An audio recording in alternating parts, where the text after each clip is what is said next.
मसला है कि जो पीटीआई में आता है उसके एंगर मैनेजमेंट के और टेम्परामेंट के इश्यूज हो जाते हैं क्योंकि थप्पड़ छप्पड़ बहुत चलते हैं। पंजाब की मामले खसूसी इत्तला फिरदौस आशिक अवान ने पीपल्स पार्टी के एमएनए कादिर मंदोखेल को थप्पड़ जड़ दिया। होते थे कि कल रात हमने अपने मुखालफिन को पीटीआई वाले थे या पीपल्स पार्टी वाले थे, हमने उनका क्या हशर नशर किया है और फिर बाकायदा उस मेंबर के लिए मरियम नवाज साहबा तालियां बजवाती थी कि तुमने आज जो बदतमीजी की है और सुनाई है उनको और उनका माँ बहन बाप तक पहुंचे हो, तुम सबसे आज अब उसका दोस्तों आपने फिरदौस आशिक का नाम तो सुना ही होगा। दोस्तों यह वही लेडीज़ है जिन्होंने पाकिस्तान की पार्लियामेंट में खड़े होकर साफ तौर पर कहा था कि अगर मौका मिले तो वो फ़िलिस्तीन में जाकर इजराइल के ख़िलाफ़ जिहाद करेंगी। दोस्तों उनको इस बयान के कारण पूरी दुनिया में क्रिटिसाइज़ भी किया गया था। दोस्तों तभी पता चल गया था कि इन मोहतरमा के ख़यालात किस लेवल के हैं। इन्हीं से लेकर एक और बड़ी खबर निकल कर आई है एक लाइव शो के दौरान। अपनी अपोजिशन पार्टी के स्पोक पर्सन पर ही इन्होंने हाथ उठा लिया। दोस्तों हाथ उठाया ही नहीं बल्कि एक शानदार तमाचा तक जड़ दिया। दोस्तों कमाल तो यह है कि न्यूज़ चैनल वालों ने भी उनको रोकने की कोशिश तक नहीं की। ये वाक़या पाकिस्तान में सियासत करने वाले लोगों की मेंटलिटी को बताता है कि पाकिस्तान में जब पढ़े लिखे लोग ही लाइव टीवी पर भी इतना गिर सकते हैं तो ज़रा सोचिए आम जिंदगी में इनकी क्या सोच होगी। दोस्तों पाकिस्तान की सियासत में एक फैशन बन चुका है कि किसी पर गाली गलौज करवाना या मारपीट कर फेमस होना। और दोस्तों ये पहला वाक़या नहीं है, ऐसे और भी वाक़ये सामने आए हैं।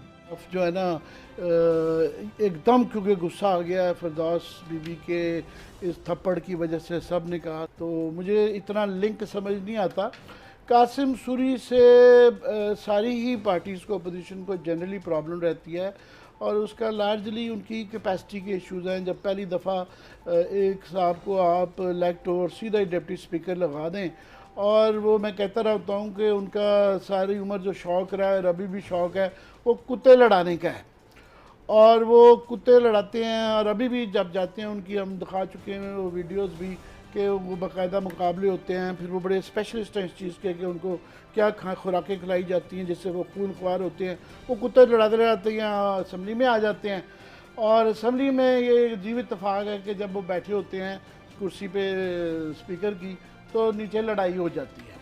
अब ये पता नहीं, मैं इस पे रुक जाए, इसके बाद आगे ना मैं आगे कुछ नहीं कह रहा, मैं नहीं कह रहा, मैं सिर्फ सूरी साहब पे रहना चाह रहा हूँ।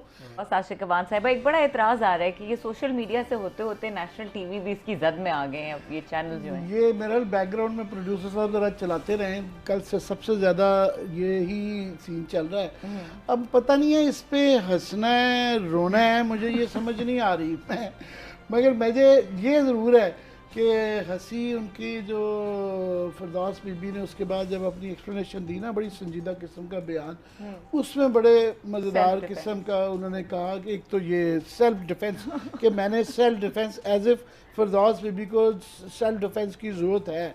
दूसरा उन्होंने कहा विमेन हरासमेंट जो है ना, कि ये विमेन हरासमेंट जो उसके की हुई है एज इफ़ के अगेन उनको कोई हरास कर सकता है। और बाकी भी उसमें मुझे नहीं, वो जो पूरा नहीं सीन क्योंकि मैंने देखा हुआ कि वो कहती हैं कि उसके अंदर उनको गाली गलौच हुआ, वो हुआ, वो तो बड़ी गलत बात है, मगर ये कोई पहली दफ़ा तो नहीं हुआ। अब उनकी प्रॉब्लम ये है कि फिरदौस बीबी की बैड लक कह लें या व्हाटएवर, कि ये काफ़ी दफ़ा हो चुका हुआ है। ये कशमाला बीबी के साथ हुआ उनका, फिर अज़मा बुखारी के साथ हुआ, फिर काफ़ी लोगों के साथ ये हो चुका हुआ है, तो लिहाजा घूम फिर के उन्हीं को ही किया जाएगा। so there is an issue, anger management का मसला दूसरा है। बाकी ये ज़रूर है, मैं ये आपसे और आपके जो है ना, मैं खुद ही अपने आप को वैसे फेमिनिस्ट कहलवाता हूँ, मगर ये ज़रूर मैंने सोचने पे मजबूर हुआ कि अगर खुदा ना खास्ता, गॉड फॉरबिड, ये ही इसको रिवर्स कर लें कि ये जो थप्पड़ जो फिरदौस बीबी ने बेचारे वो कादिर मंदोखेल को मारा, अगर ये जसारत हो जाती कादिर मंदोखेल साहब से कि ये थप्पड़ पड़ जाता फिरदौस बीबी को, तो यहाँ क़यामत अब तक आ चुकी होनी थी। ये जो है ना, ये हमारे यहाँ ये एक अच्छी बात है कि ये जाग चुका है, इनकलाब आ चुका है, फेमिनिस्ट इनकलाब आ चुका है कि कोई अगर ये वो जो है उस बेचारे को थप्पड़ पड़ा है और वो जो जितना दिखाया गया सीन, बाकी वो कह रहे हैं कि पूरा देखेंगे तो फैसला करें, वो मैंने पूरा नहीं देखा कि क्या प्रोवोकेशन थी, क्या कादिर मंदोखेल ने हो सकता है कोई ऐसी बात की हो। मैं जितना नज़र आया ना उसमें क्लियरली कादिर मंदोखेल जो है ना वो बेचारे ही लग रहे हैं। मगर यहाँ पे डिवाइडेड है, यहाँ पे जो कल से मैं तबसरे सुन रहा हूँ, तजिए सुन रहा हूँ, तो डिवाइडेड है। कुछ लोग कह रहे हैं ये गलत है, कोई कह रहे हैं ये गलत है, तो फैसला नहीं हुआ क्लियरली। मगर अगर ये फर्ज करें उल्टा होता कि ये कादिर मंदोखेल से ये जिसारत हो जाती कि वो एक उस तरह का ही थप्पड़ रसीद कर देते, तो ये फिर क्लियरली होना था ये वाली बात कि हो कि मैं कह रहा हूँ हालांकि बड़ी दलेर खातून है और बड़ी वो है, मगर उसके बावजूद जो है ना फिर तो वो कादिर मंदोखेल साहब को अभी तक लोगों ने जो है ना उल्टा लटका देना था। ये पता है कि जो पीटीआई में आता है उसके एंगर मैनेजमेंट के और टेम्परामेंट के इशू हो जाते हैं, क्योंकि थप्पड़ छप्पड़ बहुत चलते हैं। आपको याद होगा नईमुल हक साहब मरहूम जो है वो भी ये काम बड़ा फ्रिक्वेंटली टीवी पे करते थे। मार कुटाई वाला काम तो ये पीटीआई के कुछ लोगों ने शुरू किया था। उन्होंने नईमुल हक साहब ने तो एक दफ़ा नहीं 2-4 दफ़ा ये काम उन्होंने किया था, और जब आगे से उनको मैचिंग रिस्पांस ना मिला तो वो इनकरेज होते गए, लोगों को उन्होंने किया।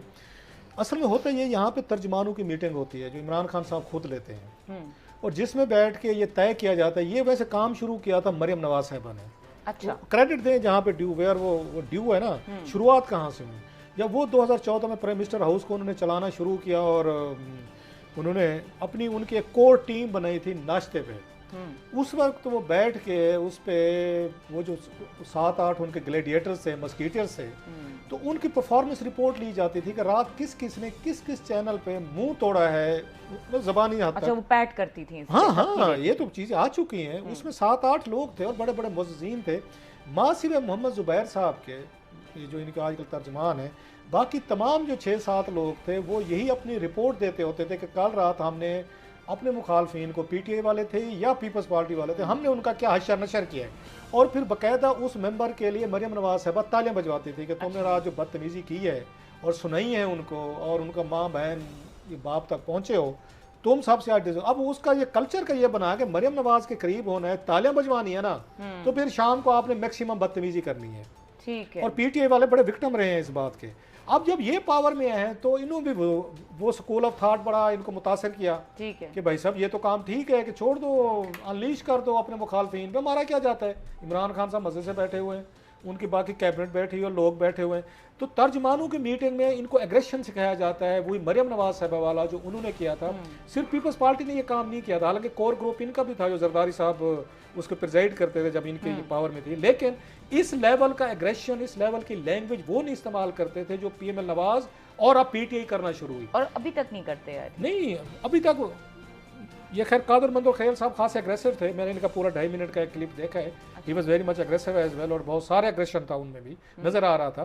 खैर अब क्या हो रहा है, मैंने किसी से तर्जमान से पूछा, इनके 20-20 तर्जमान हो, मैं कि भाई साहब सारा दिन ट्विटर पे मेरा ख्याल है बहुत सारी आप ऐसी गुफ्तगू करते हैं जो वज़ीर आज़म के जो तर्जमानों का कैटेगरी में बहुत सारे 15-20 उन्होंने रखे हुए हैं, तो थोड़ा सा मैं कि ये नहीं होता, मोर ओवर नहीं हो जाता।